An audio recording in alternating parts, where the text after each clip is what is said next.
Bonjour à tous. Aujourd'hui, une mouche on ne peut plus conventionnelle, notamment en réservoir, euh, qui existe depuis des dizaines et des dizaines d'années, qui représente plus ou moins un chiro émergent. Il y a des déclinaisons un petit peu dans toutes les couleurs, mais là, on va vraiment se tenir au montage d'origine, qui était noir, en bourre de phoque.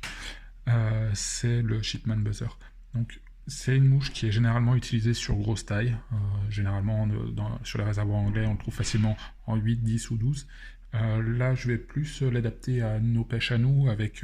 On n'a pas, bien souvent dans nos réservoirs, on n'a pas forcément des grosses quantités de gros chiros, hormis certains réservoirs comme Secours, où là, on a un milieu qui est vraiment adapté à la production de cet insecte. En règle générale, on a des milieux qui sont assez aseptisés et du coup avec très peu de nourriture naturelle, ou tout du moins des chiros de petite taille.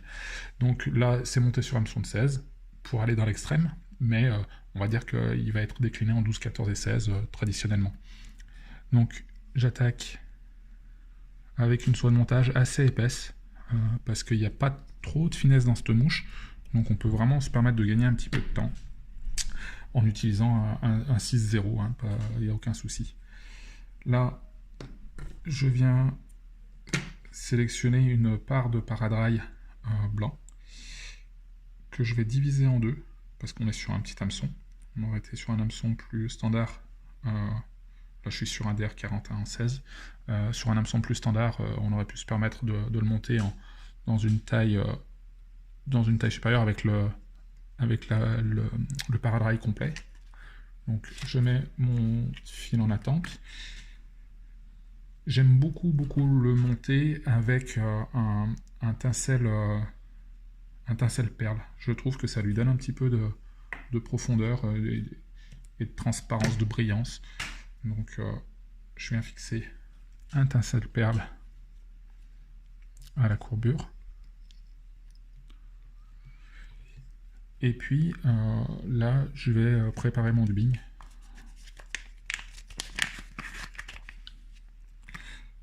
Pareil, dubbing non twisté, qu'on va essayer de faire le plus irrégulier possible pour laisser un maximum de vie. Et puis même tout à l'heure, à la fin du montage, on va le peigner pour les bourrifer et qui reste parfaitement pêchant parce qu'il aura un petit peu de vie. Donc là, en même temps que je bloque mes matériaux sur la longueur totale, ça me permet de faire le corps. Donc je fais jamais de surépaisseur.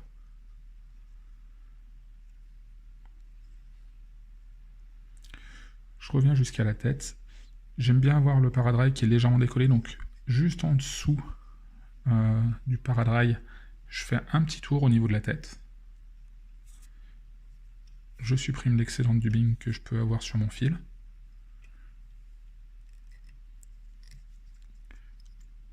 Je viens marquer ma tête.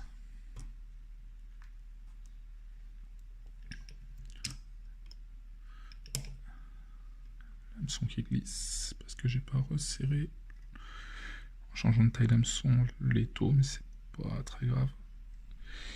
Là, je viens faire mon enroulement de tincelles fins.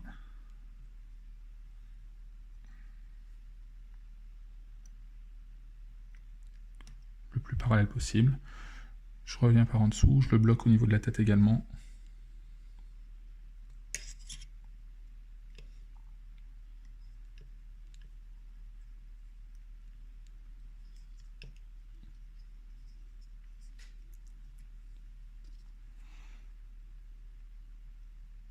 Je coupe l'excédent.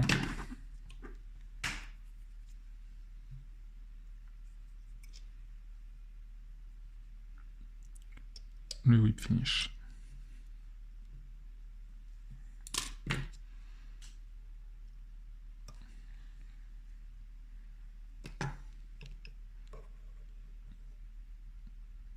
Et je coupe mon paradrail pour laisser à peu près de part et d'autre une petite demi-longueur de hampe. Voilà. Ça fait une mouche très polyvalente finalement, parce que même quand il y a des petites retombées de terrestre, on peut parfaitement s'en servir. Elle peut être utilisée graissée Là, je vais mettre un petit coup de colle cyanoacrylate sur la tête pour qu'elle soit un petit peu plus durable. Elle peut être utilisée aussi bien dans la surface, vraiment dans la pellicule, ou même un petit peu en dessous, si des fois on la noie complètement, soit à la salive, soit au contraire si on la graisse, elle va flotter, elle peut même flotter relativement haut. Donc c'est vraiment un montage hyper polyvalent. Un petit coup de brosse, histoire de libérer un petit peu les fibres pour lui donner de la vie.